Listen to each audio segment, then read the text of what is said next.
d'Iselle. Et me revoilà, Geneviève, en direct du Festival de la musique à Iselle. Au détour d'un chemin, en me promenant, j'ai rencontré Jean-Claude Servet. Et j'ai pas pu m'empêcher de l'inviter dans nos studios. Donc bonjour Jean-Claude Servet, bienvenue à Iselle. Je viens chaque année ici au Fête de la musique à Iselle, parce que la musique, pour moi, c'est quelque chose d'important.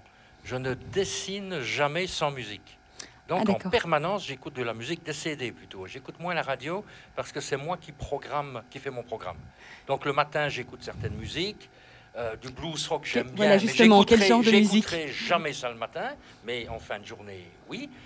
J'écoute des choses très légères au matin, donc c'est apéritif, là. C'est pétillant, gentil le matin, et puis je monte progressivement, comme ça, et c'est toujours... Ça fait partie de ma bulle, cette musique. Et je connais pas mal de musiciens aussi, parce qu'à force de tourner un peu partout en Belgique et en France, je croise des gens un peu dans tous les milieux, dans les milieux artistiques, littéraires, bande dessinée forcément, mais musique également. Donc j'ai quelques amis musiciens. Et pourquoi être venu juste ici à Iselle? Parce que c'est votre région? Je peux presque venir à pied, mais il y a une côte quand même, il y a une cuesta à gravir. J'habite à 3 km, hein, donc c'est vraiment très facile. Et ici, je fais des découvertes. Quand j'ai lu le programme, j'avoue que je ne connaissais pas. Heureusement qu'il y a une description du genre de chaque groupe qui va se présenter. Et bon, jusqu'à présent, il y a eu du rock français. Dans la salle, c'est un peu bruyant pour mes vieilles oreilles, ça c'est un peu le problème. Mais en extérieur, j'ai fait une découverte. C'est la jeune chanteuse de Muno, Léa... je ne sais plus comment le nom. Mais enfin bon... j'ai une Léa qui vient tout à l'heure, effectivement. Voilà. Donc, c'est un petit groupe. Elle joue avec son frère qui est à la batterie. Il y a un jeune qui joue de la guitare, mais c'est une guitare jaune, on dirait une guitare de Saint-Nicolas en plastique. Il y a quand même un adulte, entre guillemets, quelqu'un d'un peu plus âgé qui joue de la basse. Et il y a aussi une autre jeune fille, c'est la fille d'une dame que je connais qui fait partie d'Auréa Valis, l'association historique d'Orval, donc je la connais aussi. Donc finalement, c'est un monde de connaissances. C'est une grande famille. Et puis c'est une découverte de voir des jeunes de 17 ans se débrouiller comme ça, parce que on pourrait être indulgent en disant oui, ils ont 17 ans, il y a quelques fausses notes ou quoi. Il n'y a pas eu de fausses notes, c'était vraiment la fille avait du tempérament. C'était vraiment une découverte, franchement. Et alors, elle faisait des reprises et elle a fait des créations et je n'ai pas vraiment senti la différence entre les reprises et ses créations. Donc, c'est vraiment, elle promet beaucoup. On a des talents. C'est Léa Pochet. Voilà, Léa Pochet. Voilà, je retombe sur le prénom. Donc, voilà, ça, c'est un nom à retenir et je pense qu'elle ira loin parce que faire ce qu'elle fait à 17 ans, bravo. Oui. Effectivement, ici, sur la fête de la musique à Iselle, nous avons vraiment pas mal de talents. Avez-vous pu découvrir encore d'autres personnes aussi? Ou est-ce que vous avez des affinités plus particulièrement pour ce style de musique? Je vais découvrir. Vous venez d'arriver là. Je viens d'arriver. Voilà. Bon, j'ai croisé Jacques de Pierrepont, mais je le connais de longue date parce que je crois qu'il a été un des premiers à m'interviewer quand j'avais une vingtaine d'années. Maintenant, le voilà pensionné, jeune pensionné. D'ailleurs, Jacques qui va vous suivre juste après. Donc, on aura la chance d'avoir Jacques de Pierrepont. J'ai chauffé la place. Exactement. qui passera juste effectivement. Ok. Et puis bon, c'est un monde. On se connaît ici. Comme je suis du pays, je retrouve plein de gens, aussi des musiciens. Je suis tombé sur Denis Richard, qui est le chanteur d'Albert Blues Band, un groupe de blues, de rock. Il a mon âge, on a fêté nos 50 ans la même année. Donc c'est la même génération et c'est amusant de se retrouver et de discuter un peu de musique. Voilà, justement, la musique qui est un tout, mais vous, dans votre métier, le dessin, vous partez avec un crayon quand vous venez comme ça? Non, pas du tout. Parce qu'il faut aussi... Voilà, parce que je dessine 8-9 heures par jour à ma planche à dessin, je suis enfermé. Et quand j'ai l'occasion de sortir, c'est vraiment pour autre chose. C'est pour autre chose, parce qu'il ne faut pas trop s'enfermer dans son monde. On est obligé, parce qu'on est tenu par des délais, pour rentrer les originaux, pour que l'album sorte à temps, parce que le public l'attend et c'est programmé. Donc il faut vraiment, il y a de la rigueur à ce niveau-là. Et ici, ben, c'est une détente et de découvrir d'autres univers de création qui finalement me reviendront quand même parce que je dessinerai en écoutant des musiques comme j'en entends ici. Donc, tout à fait, l'équilibre, effectivement, votre vie professionnelle et votre vie privée est très important, j'imagine, pour votre création. Et pour le moment, ben, je suis assez détendu parce que je viens de terminer mon album là, il y a une dizaine de jours. Justement, parlez-nous-en. Je suis parti avec mes personnages sur les chemins de Compostelle. Donc c'est eux qui partent, hein, c'est pas moi. Hein. Moi, je vais faire des repérages photos par après, mais c'est pas moi qui marche, qui fait tout le trajet. Mais vous n'avez pas fait un petit morceau juste pour, je marche, mais je ne vais pas. J'ai pas le temps d'abord. Mais j'ai lu l'expérience de différentes personnes qui ont fait le voyage, et j'ai repiqué des idées à gauche, à droite pour mes personnages. Le premier tome est sorti il y a 1 an. Le second va sortir... Vous pouvez rappeler le titre ? Donc, c'est Les Chemins de Compostelle. Ça, c'est le titre générique de Jean-Claude Servet, parce que c'est quand même faire ma sauce, c'est faire ma sauce. Le premier titre, c'était Petite Licorne, et le suivant, c'est L'Ankou, le diable et la novice.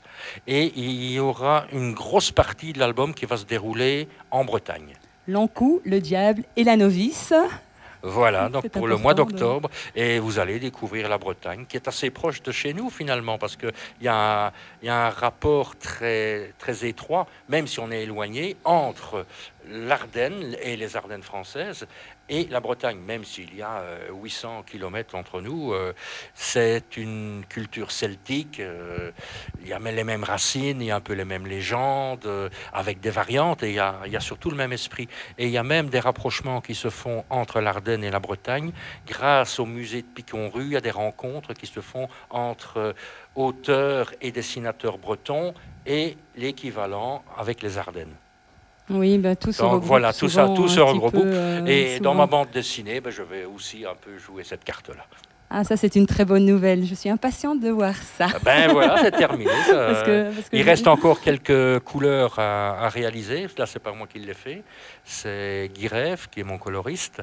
Lui, il travaille en décalage parce que moi, je fais des originaux en noir et blanc. Ils sont scannés et puis ça revient sur sa boîte de réception et lui va faire les mises en couleur par ordinateur. Ah oui, c'est toutes les nouvelles techniques que vous ne connaissiez pas probablement à votre début. Mais disons que ça n'intervient qu'au niveau de la couleur et de l'impression. Sinon, moi, je suis encore sur du papier avec un crayon.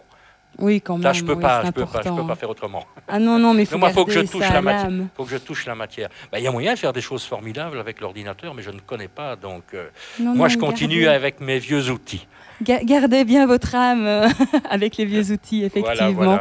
Et donc ici, sur le festival, d'autres choses, enfin ici dans la fête de la musique. J'attends à rencontrer encore pas mal d'amis que je n'ai pas plus vus peut-être depuis un certain temps. J'ai vu en même temps une dame que je n'avais plus vue depuis 30 ans et un autre que je n'avais plus vu depuis 20 ans. Alors bon, c'est toujours un peu surprenant parce que les gens viennent vers moi. Ils connaissent ma tête d'aujourd'hui, hein, parce que il y a 30 ans, j'étais pas blanc comme ça, et j'avais quand même un peu plus de cheveux sur le caillou. Et ils viennent vers moi, puis ils discutent, puis tu me reconnais. Oui, on s'est déjà vu, mais il faut poser un peu quelques questions pour cuisiner les gens, pour savoir exactement qui ils sont, parce que moi, je ne les reconnais pas avec... Mais effectivement, vous êtes approché par tellement de personnes aussi. Oui, ça fait toujours plaisir. Des gens comme moi qui vous trouvent dans la rue et qui vous ramènent ici dans le studio de Radio Sud. Et c'est avec grand plaisir qu'on vous a reçu. Avez-vous d'autres choses que vous voudriez échanger avec nous ?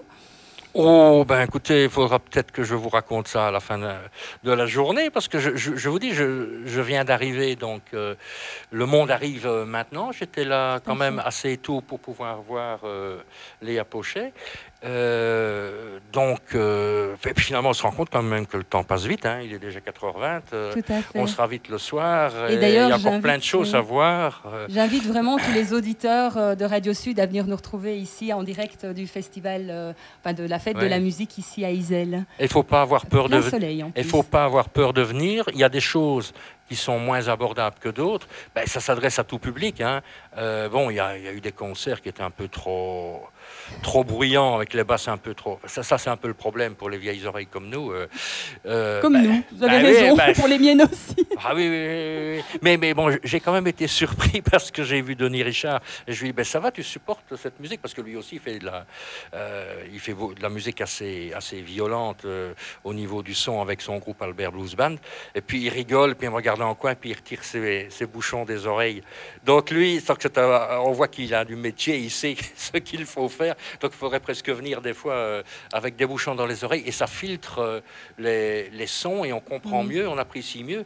Je ne sais pas pourquoi il faut toujours mettre la musique aussi fort. Oui, c'est important de se préserver les oreilles. Mais non, mais même pour apprécier, je ne vois pas pourquoi il faut mettre si fort. Ça, c'est un peu le reproche que je fais à pas mal de groupes qui passent comme ça.